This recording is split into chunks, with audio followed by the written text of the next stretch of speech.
अब देखिएगा, मैं एक्सप्लेन करने जा रहा हूँ आर्टिकल 4.21। आर्टिकल 4.21 में हमें प्रूव करके दिखाना, स्टेटमेंट मैंने नहीं लिखा है, या बुक से लिख लीजिएगा। आर्टिकल 4.21 में हम एक्सप्लेन करने जा रहे हैं कि जब बाइलिनियर ट्रांसफॉर्मेशन होती है तो वो बाइलिनियर ट्रांसफॉर्मेशन जेड प्लेन के सर्किल को ट्रांसफॉर्म करती है डब्ल्यू प्लेन के सर्किल में।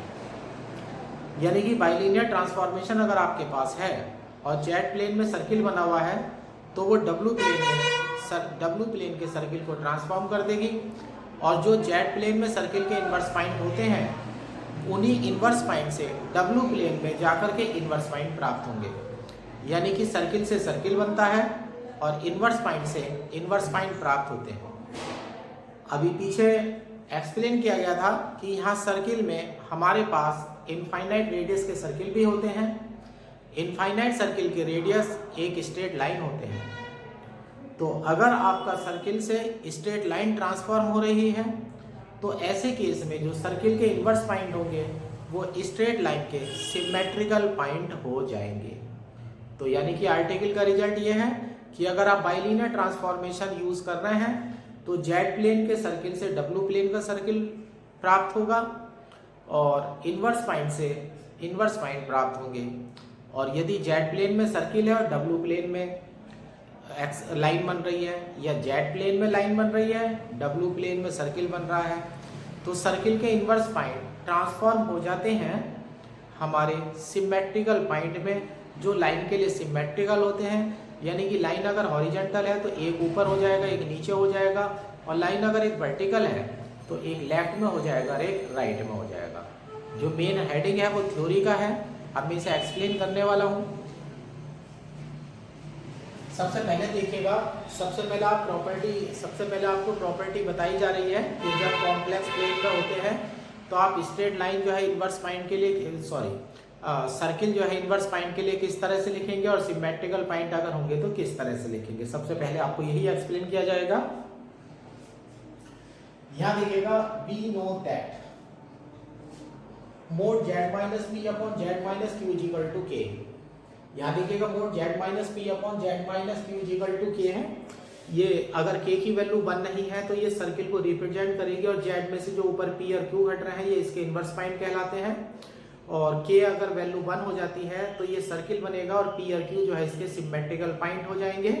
ये बात ध्यान रखिएगा। इसी प्रॉपर्टी का यूज करके, जो डेफिनेशन अभी बताई जा रही है उसी प्रॉपर्टी का यूज करके हम आर्टिकल को एक्सप्लेन करेंगे। तो ये हमारा we know that mod Z minus P upon Z minus Q equal to K represent a circle in Z plane with inverse point P comma Q. यानी कि mod Z minus P upon Z minus Q equal to K लिखते हैं तो ये एक circle की equation कहलाती है जिसके इनवर्स पॉइंट पी और क्यू है। यानी कि जो जेड में से माइनस हो रहे हैं वो सर्किल के इनवर्स पॉइंट है। अब अगली कंडीशन ये है, इफ के इज इक्वल टू 1, अगर के की वैल्यू 1 हो जाती है, अगर के की वैल्यू 1 हो जाती है तो ऐसे केस में ये एक स्ट्रेट लाइन की इक्वेशन बनेगी और वो नॉर्मल बाइसेक्टर बनेगा। मैं थोड़ा रफ पर बता देता हूँ। यानी कि आप देखिएगा, अगर के की वैल्यू 1 हो जाती है, अगर के की वैल्यू 1 हो जाती है तो आपका mod Z minus p equal to हो जाएगा जो मोड जेड माइनस क्यू। और आपको बताया जा चुका है कि एक कॉम्प्लेक्स नंबर में से जब दूसरा कॉम्प्लेक्स नंबर माइनस करते हैं तो वो बीच की दूरी बन जाती है। तो जेड आपका एक पॉइंट होना चाहिए जो पी वाले पॉइंट से और क्यू वाले पॉइंट से इक्वल डिस्टेंस पर होना चाहिए। अब देखिएगा, सपोज कर लीजिएगा, थोड़ी देर के लिए मान लीजिएगा ये लाइन है, ये मेरा पॉइंट पी है और ये मेरा पॉइंट क्यू है। ये मेरे दो पॉइंट है, या इसे वीडियो में से बाहर निकल रहा है, इस तरह से कर देता हूँ। ये पॉइंट पी है और ये पॉइंट क्यू है। पी और क्यू दो पॉइंट है, और जेड की प्रॉपर्टी है कि जेड इस प्रकार से चलना चाहिए, आपका वेरिएबल जेड इस प्रकार से चलना चाहिए कि पी और क्यू से जो दूरी है वो इसकी बराबर होनी चाहिए। अब दोनों के मिड पॉइंट पर जाकर के नॉर्मल बाइसेक्टर खींचिएगा, ये 90 डिग्री है। अब यहाँ पर अगर कहीं भी आप ये रहेंगे, यहाँ रहे, यहाँ रहे, यहाँ रहे, यहाँ रहे, यहाँ रहे, यहाँ रहे, यहाँ रहे, यानी कि जब नॉर्मल बाइसेक्टर पर आप कहीं भी रहेंगे, कहीं भी पॉइंट को जेड लेंगे तो जो डिस्टेंस पी से होगी वही डिस्टेंस जो है वो क्यू से होगी। तो यानी कि जब के की वैल्यू 1 हो जाती है तो mod Z minus p equal to mod Z minus q हो जाएगा। तो आपका जो जेड होगा वो एक ऐसी इक्वेशन को रिप्रेजेंट करेगा जो लाइन की इक्वेशन होगी, लेकिन वो पी और क्यू को दोनों बिंदुओं को मिलाने वाली रेखा का राइट बाइसेक्टर होगी, यानी कि बाइसेक्टर भी होगी, मध्य बिंदु से जाएगी और उसे 90 डिग्री पर कट करती हुई जाएगी। ठीक है, अब ये बात आप ध्यान रखिएगा, क्योंकि अब आपको जो चीजें सीखनी है वो कॉम्प्लेक्स में सीखनी है। अब अगली लाइन ये लिखी जाएगी इसमें, if k is equal to 1 then the equation represent a line which is right bisector of the line joining p, q। यानी कि अगर k की वैल्यू 1 हो जाती है तो जो इक्वेशन निकल करके आती है वो एक राइट बाइसेक्टर की इक्वेशन होती है जो पॉइंट p और q को मिला रही है। अब ये वाली ये जो है डेफिनेशन लिखी गई है जिसकी हेल्प से आप रिजल्ट देने जा रहे हैं। अब आ जाइएगा, नाउ लेट पहले क्वेश्चन करते हैं सर्किल के लिए। Mod Z minus P upon mod Z minus Q equal to k मान लीजिएगा और के इज नॉट इक्वल टू 1, इसे इक्वेशन नंबर 1 मान लीजिएगा। फिर दोबारा वही लाइन लिख दीजिएगा, it is a circle in Z plane having inverse point p and q. ये आपकी सर्किल की इक्वेशन हो गई है जिसके inverse point p and q है। अब बाइलिनियर ट्रांसफॉर्मेशन उठा लीजिएगा, W is equal to AZ plus B upon CZ plus D और कंडीशन लगा दीजिएगा AD minus BC not equal to 0। इसे इक्वेशन नंबर 2 डाल दीजिएगा। अब यहाँ पर देखिएगा ट्रांसफॉर्मेशन में W is equal to AZ plus B upon CZ plus D है और हम जो इनवर्स पॉइंट Z प्लेन में लेकर के चल रहे हैं वो P और Q है और ये ट्रांसफॉर्मेशन है, इसमें Z की जगह P डाल दीजिएगा और W की जगह Z की जगह एक बार P डाल दीजिएगा और Z की जगह एक बार Q डाल दीजिएगा। तो वहां से जो वैल्यू निकल करके आएगी वो W की निकल करके आएगी, तो वो पॉइंट W प्लेन के हो जाएंगे, यानी कि वो पॉइंट आएंगे Z और प्लेन के P और Q किन पॉइंट में करस्पॉन्ड हो रहे हैं। अब अगली लाइन में इनको रख दीजिएगा, We see that point P, Q in Z plane are correspond to points AP plus B upon CP plus D, AQ plus B upon CQ plus D in W plane। तो ये transformation है हमारी, इसमें Z की जगह P रखा तो ये वाला पॉइंट आया, जब Z की जगह Q रखा तो ये वाला पॉइंट आया, यानी कि Z प्लेन में जो पॉइंट P और Q है वो W प्लेन में जाकर के ये वैल्यू ग्रहण कर लेते हैं। अब इक्वेशन नंबर 2 में आप पहले भी देख चुके हैं, इनवर्स ट्रांसफॉर्मेशन हमने निकाली थी। Inverse transformation of equation 2 Z is equal to dW minus B upon minus का CW plus A। Put this value in equation 1। ये Z वाली जो वैल्यू है इसे इक्वेशन नंबर 1 में ले जाकर के आप रख दीजिएगा, इसे सॉल्व कर लीजिएगा। देखिएगा इक्वेशन नंबर 1 में वैल्यू रख दी गई है, फिर इसका एलसीएम ले लिया गया है। एलसीएम लेने के बाद जो W वाली टर्मों से सेपरेट कर दिया गया है, अब W को देखिएगा अकेला छोड़ दिया गया है। अब ये जो बाहर वाला मोड है इसे राइट हैंड साइड में ले जाइएगा तो ये उल्टा लिखा जाएगा। अब देखिएगा आपकी इक्वेशन ये हो जाती है। अब देखिएगा मजे की बात, k की वैल्यू 1 नहीं है, पहले से ही पता है। अभी डेफिनेशन में लिखा गया था राइट हैंड साइड में अगर 1 नहीं है तो वो एक सर्किल को रिप्रेजेंट करेगा। अब आप W लिए हुए हैं तो यहाँ पर W प्लेन में है, आप समय देखिएगा ये नॉट इक्वल टू 1 है, नॉट इक्वल टू 1 है, तो ये जो इक्वेशन है ये एक सर्किल को रिप्रेजेंट करेगी। और पीछे बताया गया था कि Z में से जो माइनस हो रहे हैं वो इनवर्स पॉइंट हो रहे हैं। यहाँ देखिएगा W में से जो माइनस ऊपर वाली एक वैल्यू माइनस हो रही है, एक वैल्यू नीचे वाली माइनस हो रही है, तो ये आपके W प्लेन में इनवर्स पॉइंट होंगे।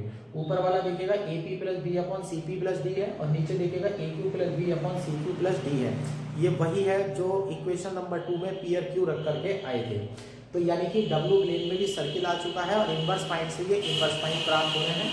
अब रिजल्ट आ जाता है, this is a circle in W plane, ये W प्लेन का सर्किल है, हैविंग इनवर्स पॉइंट, जैसे कि अभी बताया था जो W में से ऊपर और नीचे माइनस हो रहा है वो इनवर्स पॉइंट है। Having inverse point AP plus B upon CP plus D, AQ plus B upon CQ plus D इन W प्लेन। ये W प्लेन में आ गए हैं। अब हम रिजल्ट लिख देते हैं, thus a circle in Z plane transform into circle of W plane. इस प्रकार से Z प्लेन का जो सर्किल है वो W प्लेन के सर्किल में ट्रांसफॉर्म हो जाता है and inverse point transform into inverse point, और जो इनवर्स पॉइंट है वो इनवर्स पॉइंट में ट्रांसफॉर्म हो जाते हैं under bilinear transformation, bilinear transformation के अंतर्गत। तो यानी कि इस तरह से हमने प्रूव करा है कि बाइलिनियर ट्रांसफॉर्मेशन के अंतर्गत Z प्लेन के सर्किल से W प्लेन का सर्किल प्राप्त होता है और Z प्लेन में जो इनवर्स पॉइंट होते हैं वो W प्लेन में जाकर के इनवर्स पॉइंट बदल जाते हैं। जो ये थ्योरम कराई जा रही है 4-5 बार ये पेपर में आई हुई है, और जो आपको क्वेश्चन करने हैं वो इसी बेस पर ही क्वेश्चन आपको करने हैं। अभी स्ट्रेट लाइन के लिए और पार्ट करते हैं इसका। अब देखिएगा, बात करते हैं पर्टिकुलर केस की। पर्टिकुलर केस में मुझे स्ट्रेट लाइन प्रोड्यूस करनी है, डब्ल्यू प्लेन में जाकर के स्ट्रेट लाइन प्रोड्यूस करनी है। तो यहाँ पर जो ये मेरी वैल्यू पड़ी हुई है, अगर मुझे स्ट्रेट लाइन बनानी है तो इस वैल्यू को 1 डालना पड़ेगा। देखिएगा पर्टिकुलर केस इफ, अब देखिएगा इस वैल्यू को 1 ले लिया है मैंने, तो ये मेरी इक्वेशन हो गई है। अब ये इजिकल टू में 1 है, तो ये मेरी एक स्ट्रेट लाइन की इक्वेशन है डब्ल्यू प्लेन में, जबकि ये दोनों पॉइंट जो है वो इस लाइन के सिमेट्रिकल पॉइंट कहलाएंगे, और इन दोनों पॉइंट को मिलाने वाली जो लाइन होगी उसका नॉर्मल बाइसेक्टर पर डब्ल्यू पड़ेगा, तो नॉर्मल बाइसेक्टर यानी कि राइट बाइसेक्टर होगा। अब रिजल्ट लिख देते हैं, which is a straight line right bisector of line joining a p plus b upon c p plus d comma a q plus b upon c q plus d in W plane. Thus, in a particular case, a circle in Z plane transform into a straight line in W plane and inverse point transform into symmetrical point with respect to line.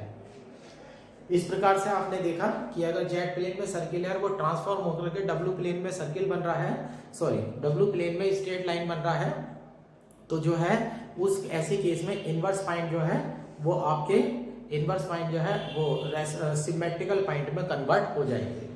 अब इसको मैं यहाँ जितने भी आगे question है वो सारे के सारे क्वेश्चन इसी प्रकार से बेस्ड होंगे। अब यहाँ पर आपके लिए मैं एक नोट लिख देता हूँ जो मेरे इस आर्टिकल का रिजल्ट है। आर्टिकल का रिजल्ट ये है, नोट नंबर 1, अगर सर्किल चेंज हो रहा है सर्किल में, अगर सर्किल से सर्किल बन रहा है तो ऐसे केस में इनवर्स पॉइंट ट्रांसफॉर्म होंगे इनवर्स पॉइंट। ये सर्किल का, इसका आर्टिकल का मैं कंक्लूजन लिख रहा हूं, यानी कि सर्किल से अगर सर्किल ट्रांसफॉर्म हो रहा है तो इनवर्स पॉइंट से आपके इनवर्स पॉइंट प्राप्त होंगे। दूसरा, यदि सर्किल ट्रांसफॉर्म हो रहा है स्ट्रेट लाइन में, अगर सर्किल से स्ट्रेट लाइन प्राप्त हो रही है तो सर्किल की तरफ तो इनवर्स पॉइंट होंगे, इनवर्स पॉइंट ऑफ सर्किल, और इधर हो जाएंगे सिमेट्रिकल पॉइंट।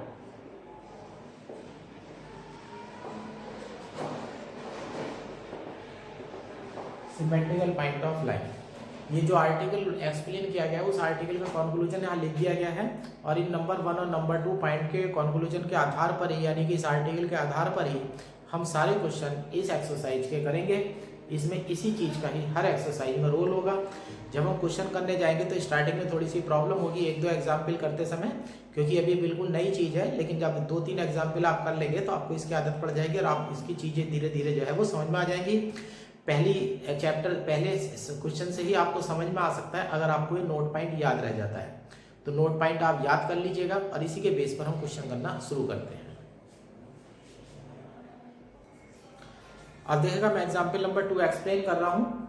इससे पहले एग्जाम्पल नंबर 1 जो है आप खुद कर सकते हैं। एग्जाम्पल नंबर 1 बिल्कुल सिंपल है, क्रॉस रेशियो पर बेस्ड है। होता क्या है, जब हमसे बाइलिनियर ट्रांसफॉर्मेशन, पहले तरह का सवाल ये होता है कि जब हमसे बाइलिनियर ट्रांसफॉर्मेशन पूछी जाती है तो वो जेड प्लेन में डब्ल्यू प्लेन में जाकर के 3 पॉइंट दे देता है। जब जेड प्लेन में डब्ल्यू प्लेन में जाकर के 3 पॉइंट दे देता है तो हमारे पास क्रॉस रेशियो होता है।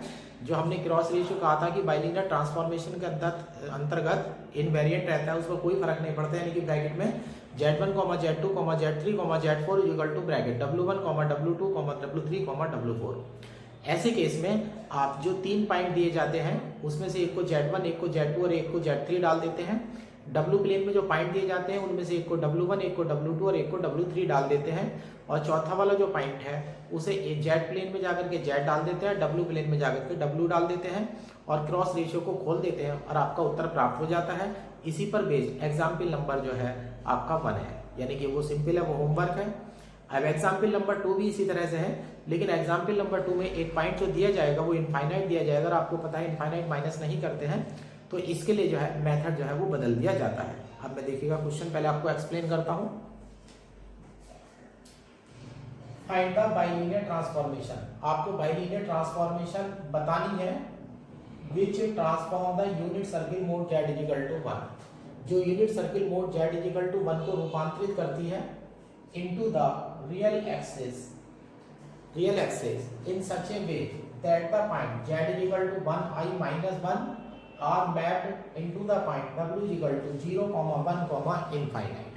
अब यहाँ ध्यान दीजिएगा, पॉइंट को अलट पलट मत दीजिएगा, रेस्पेक्टिवली है पॉइंट ये, यानी कि आप ऐसी बाइलिनियर ट्रांसफॉर्मेशन निकालने जा रहे हैं जो circle mod z is equal to 1 को ट्रांसफॉर्म कर रही है real axis in w plane में, और z is equal to 1 से w is equal to 0 बनता है, z is equal to I से w is equal to 1 बनता है, z is equal to -1 से आपका w is equal to infinite बनता है, और साथ में लिखा हुआ है रेस्पेक्टिवली, यानी कि क्रमानुसार। फिर उसके बाद आपसे पूछता है into what region the interior and exterior of circle are mapped, यानी कि जो सर्किल है उसका अंदर वाला जो हिस्सा है वो कहाँ मैपिंग करेगा और जो बाहर वाला हिस्सा है वो कहाँ मैपिंग करेगा। अब सबसे पहले हम आपको सिखाता हूं कि बाइलिनियर ट्रांसफॉर्मेशन जो है वो किस तरह से निकालते हैं। आप बाइलिनियर ट्रांसफॉर्मेशन का फार्मूला लिख करके जो पॉइंट आपको दिए गए हैं उन पॉइंट को धीरे धीरे रखते चलिएगा। यह है let bilinear transformation, let bilinear transformation is W is equal to AZ plus B upon CZ plus D, equation number 1। अब एक एक पॉइंट यहाँ से उठाते रहिएगा, देखिएगा Z is equal to 1 correspond to W is equal to 0, Z is equal to 1 is correspond to W is equal to 0, तो ये 0 हो जाएगा, यहाँ से हो जाएगा A plus B upon C plus D, तो यहाँ से A plus B is equal to 0 हो जाएगा, और यहाँ से a इक्वल टू हो जाएगा माइनस का b, एक रिलेशन आ चुका है। आप देखिएगा इधर i है और इधर 1 है, z equal to i is correspond to w equal to 1। फिर आइएगा w की जगह आप 1 रख देंगे, और यहाँ देखिएगा z की जगह आप i रख रहे हैं, a i plus b upon c i plus d, यहाँ से आपको c i plus d equal to मिल जाता है ए आई प्लस बी। ये इक्वेशन 2 डाल दीजिएगा, ये इक्वेशन नंबर 3 डाल दीजिएगा। अब अगला पॉइंट देखिएगा, z इक्वल टू -1 है और w equal to infinite, z equal to -1 is correspond to w equal to infinite. आइएगा तो w की जगह आप इनफाइनाइट डाल रहे हैं और z की जगह -1 डाल रहे हैं, तो -a plus b upon -c plus d. लेकिन इनफाइनाइट पड़ा हुआ है ना, इनफाइनाइट तो तब होता है जब डिनोमिनेटर 0 हो, तो यहाँ से आपको मिलेगा -c plus d is equal to 0, तो यहाँ से आपको c is equal to d मिल जाता है। ये इक्वेशन नंबर 3 हो गई है। अब इन्हें सॉल्व करके ABCD निकालने की तैयारी करेगा। जब आप उसे इक्वेशन नंबर 1 में रखेंगे तो आपका जो है बाइलिनियर ट्रांसफॉर्मेशन आपको प्राप्त हो जाएगी। अब देख लीजिएगा a इक्वल टू माइनस का b है, बाई इक्वेशन, बल्कि आप ऐसे करिएगा यूज इक्वेशन 2 and 3, ये 2 3 ये 4 है, use equation 2 and 4 in equation 3। अब 2 में आइएगा, देखिएगा सी आई प्लस डी है और वहां देखिएगा सी इक्वल टू डी के है, तो सी की जगह मैं डी रख देता हूं, यहाँ हो जाता है डी आई प्लस 1 हो जाएगा, ए की जगह माइनस का बी रखने जा रहे हैं, तो ये हो जाता है माइनस का बी आई प्लस बी। अब यहाँ से डी इक्वल टू हो जाता है बी अपॉन बी, बी आ जाएगा और यहाँ आ जाएगा आपका 1 माइनस आई अपॉन 1 प्लस आई। ये आपकी डी की वैल्यू आ चुकी है, डी की वैल्यू बी की टर्म्स में है ना, और सी इक्वल टू किसके है, डी के है, तो यहाँ से सी इक्वल टू भी ये आ जाएगा बी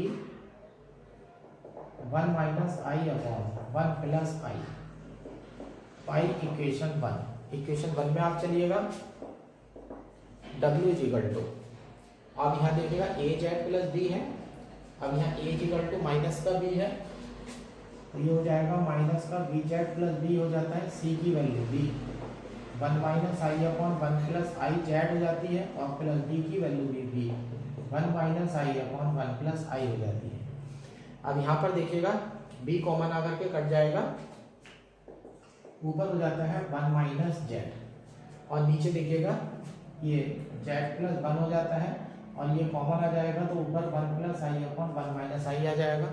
आपको पता ही है कॉम्प्लेक्स में डिनोमिनेटर में जो है कभी भी कॉम्प्लेक्स नंबर नहीं छोड़ा जाता है, तो w equal to 1 minus z upon 1 plus z, और ये कर देंगे आप 1 प्लस आई का होल स्क्वायर हो जाएगा, और ये हो जाएगा 1 प्लस 1 ए स्क्वायर प्लस बी स्क्वायर बन जाएगा, ये हो जाता है 1 minus z upon 1 plus Z, ऊपर आ जाएगा 1 माइनस 1 प्लस 2 आई और अपॉन 2, 1 से 1 भी कैंसिल हो जाता है, तो यहाँ से w इक्वल टू ये हो जाता है आई 1 minus z upon 1 plus z.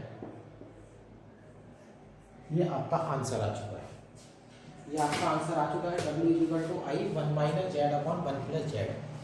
ये वो बाइलिनियर ट्रांसफॉर्मेशन थी, ये वो बाइलिनियर ट्रांसफॉर्मेशन थी जो z वाले पॉइंट को और w वाले पॉइंट को आपस में करस्पॉन्ड कर रही है। इस तरह से 3 पॉइंट को लेकर के इक्वेशन को सॉल्व करके आप बाइलिनियर ट्रांसफॉर्मेशन ज्ञात कर सकते हैं।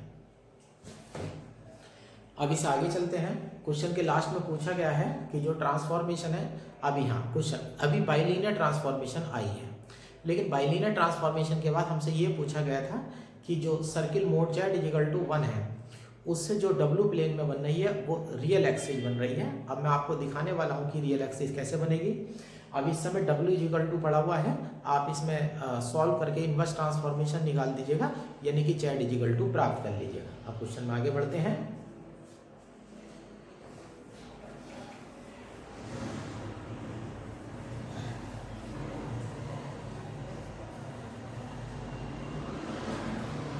अब यहाँ से आ जाइएगा, आगे बढ़िएगा, w प्लस डब्ल्यू z equal to I minus i z, z को इधर ले जाइएगा, जेड कॉमन हो जाएगा, w प्लस आई, और यहाँ हो जाएगा आई माइनस डब्ल्यू, तो Z equal to I minus W upon w plus I. अब देखिएगा z इक्वल टू आ चुका है, ये इनवर्स ट्रांसफॉर्मेशन हो गई है मेरी, इनवर्स ट्रांसफॉर्मेशन, ये इनवर्स ट्रांसफॉर्मेशन हो गई है। अब ऐसे लिखिएगा for circle mod z equal to 1, z plane में जो आपको सर्किल की इक्वेशन दे रखी है वो मोड z इक्वल टू 1 है, वैल्यू डाल दीजिएगा, देखिएगा क्या बनता है। ये हो जाएगा mod i minus W upon W plus I equal to 1, mod यहाँ माइनस बाहर ले लीजिएगा, w minus I equal to mod w plus I, mod में से माइनस गायब हो जाएगा, मोड w माइनस आई और मोड w प्लस आई।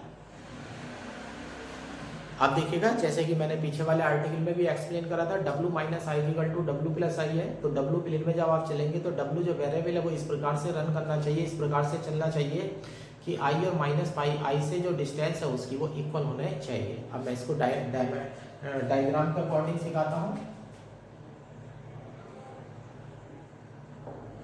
ये मेरा एक्स वाई एक्सिस हो गई, ये मेरा जेड प्लेन हो गया, ये मेरा सर्किल है,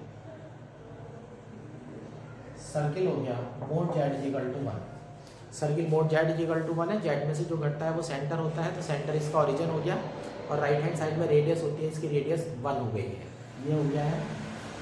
अब यहाँ से देखिएगा ये u है और ये b है, ये आपका w प्लेन हो गया। अब यहाँ देखिएगा w में से क्या घट रहा है, लेफ्ट में w में से i घट रहा है,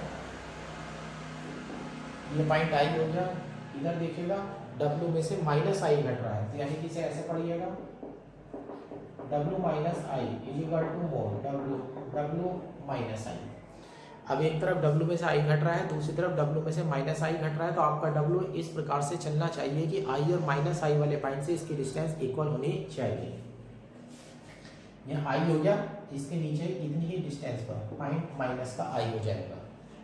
ये आई हो चुका है, ये माइनस आई हो चुका है, और ऊपर लिखा हुआ है डब्ल्यू मोड, ये इक्वेशन है देखिएगा, mod W minus I equal to mod W minus minus I.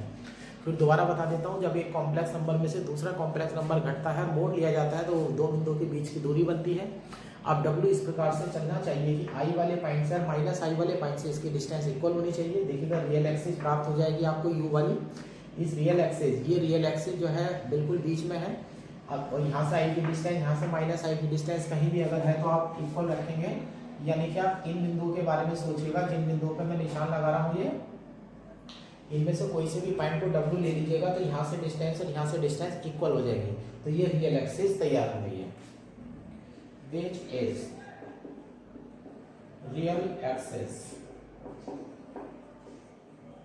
In W plane. अब देखिएगा मोड जेड इक्वल टू 1 से शुरुआत करी थी और रिजल्ट क्या आया, real axis in W plane. अब हम रिजल्ट लिख देते हैं। So circle mod Z equal to 1 correspond to real axis in W plane. Proved. ये सिद्ध हो चुका है, ये सिद्ध हो चुका है कि जो circle z mod circle mod Z equal to जो 1 है वो डब्ल्यू प्लेन में जाकर के रियल एक्सिस में रूपांतरित हो रहा है। फिर हमसे पूछा गया था सर्किल का अंदर वाला हिस्सा और बाहर वाला हिस्सा कहाँ ट्रांसफॉर्म होगा। अब देखिएगा, फॉर इंटीरियर ऑफ सर्किल, आप सर्किल के अंदर चले जाइएगा। जब आप सर्किल की परिधि पर रहते हैं तो केंद्र से दूरी त्रिज्या के बराबर 1 होगी। जब आप सर्किल के अंदर रहेंगे तो मोड जेड 1 से छोटा हो जाएगा, और जब आप सर्किल के बाहर रहेंगे तो मोड जेड 1 से बड़ा हो जाएगा। For interior of circle mod Z less than 1 is to implies. आप देखिएगा यहाँ पर इक्वल डाला था, अब इक्वल की जगह यहाँ लेस देन पढ़ लीजिएगा, यहाँ लेस देन पढ़ लीजिएगा, यहाँ लेस देन पढ़ लीजिएगा, यहाँ लेस देन पढ़ लीजिएगा, यहाँ लेस देन पढ़ लीजिएगा, तो आपको मिलेगा mod W minus I less than mod W minus minus I.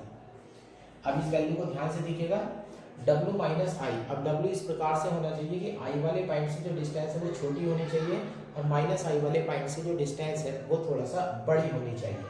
अब देखिएगा, अगर आप यहाँ ऊपर वाले हिस्से में कहीं रहते हैं तो आई से जो डिस्टेंस होगी वो छोटी होगी, और माइनस आई से डिस्टेंस जो है वो बड़ी होगी। तो यानी कि रियल एक्सिस के ऊपर का हिस्सा, तो यानी कि ये हो जाएगा which is region above real axis in W plane. So interior of circle mod Z is equal to 1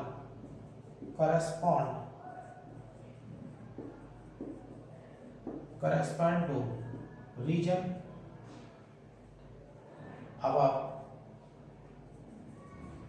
real axis in W plane। यानी कि सर्किल के अंदर का अगर कोई बिंदु लेकर के चलते हैं, आप सर्किल के अंदर का कोई बिंदु लेकर के चलते हैं तो वहां से जो है आपको जो बिंदु मिलेंगे वो रियल एक्सिस के ऊपर मिलेंगे। तो इंटीरियर जो है इस प्रकार से करस्पॉन्ड हो जाता है।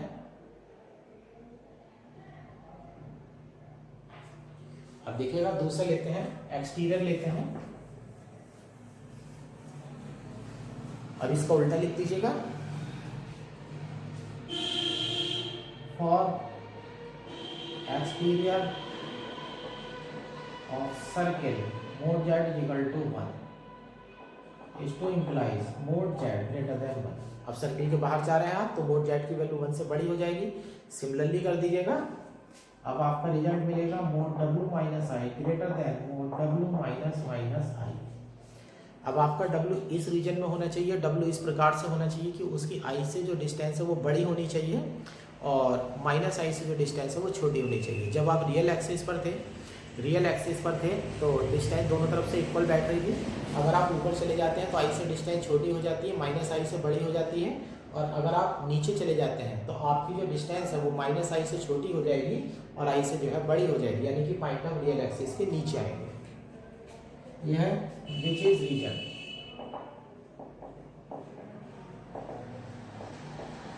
Below real axis in W plane. अब आप रियल एक्सिस, आपकी जो रियल एक्सिस के नीचे है डब्ल्यू प्लेन में, यानी कि सर्किल के बाहर का अगर कोई बिंदु लेते हैं, वो अगर आप सर्किल के बाहर का कोई बिंदु लेते हैं तो उससे जो बिंदु प्राप्त होगा डब्ल्यू प्लेन में, वो रियल एक्सिस के नीचे की तरफ प्राप्त होगा। अब रिजल्ट देख लेते हैं। सो एक्सटीरियर ऑफ सर्किल और z equal to 1 correspond to region below real axis in W plane. और इस प्रकार से आपका जो क्वेश्चन है वो पूरा हो जाता है। आज थोड़ा सा ही हुआ है, क्वेश्चन थोड़ा सा लंबे लंबे हैं, क्वेश्चन थोड़े से लंबे लंबे हैं। देखिएगा कॉम्प्लेक्स थोड़ा धीरे धीरे चलेगी अभी, यानी कि ये समझिएगा इसके न्यूमेरिकल कराने में भी इसके धीरे धीरे मैं जब समझाऊंगा तो एक हफ्ता जो है आप ये मान करके चलिएगा कि एक हफ्ता में इस चैप्टर में कम से कम, और ये भी मैक्सिमम नहीं है, कम से कम जो है मुझे खर्च करना पड़ेगा, जिससे कि धीरे धीरे बातें जो है धीरे धीरे समझ में आ सके। आज आपके लिए इतना ही काम है।